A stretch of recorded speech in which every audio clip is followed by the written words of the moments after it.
I'm Calvin. I'm a channel development executive with Pix4D. Pix4D turns the visual world into accurate 3D digital models, whether it's for mapping or measuring, variable rate application through a spray drone to a field or a farming operation, inspection work, crime scene collision mapping, you name it, any number of solutions to turn the visual reality into a digital model. Can you tell me about the products you brought?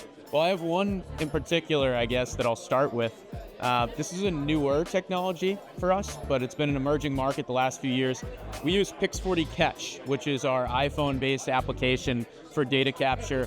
It collects photogrammetry data through images, as well as LiDAR data corrections through the iPhone's LiDAR sensor here. Essentially, it turns your phone into a drone. Pix4D has always been well known for its drone data processing capabilities.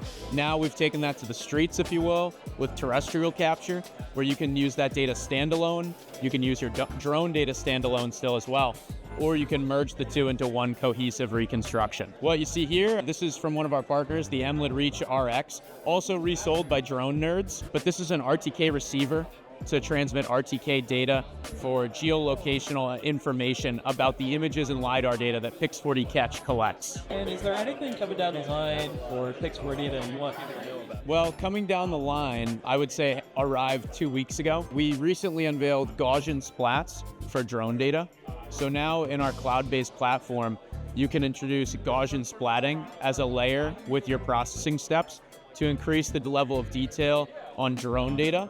This was previously only available with Pix4D Catch datasets, but by bringing this to drone data, we've made increased detail level and denser point clouds available for all data types.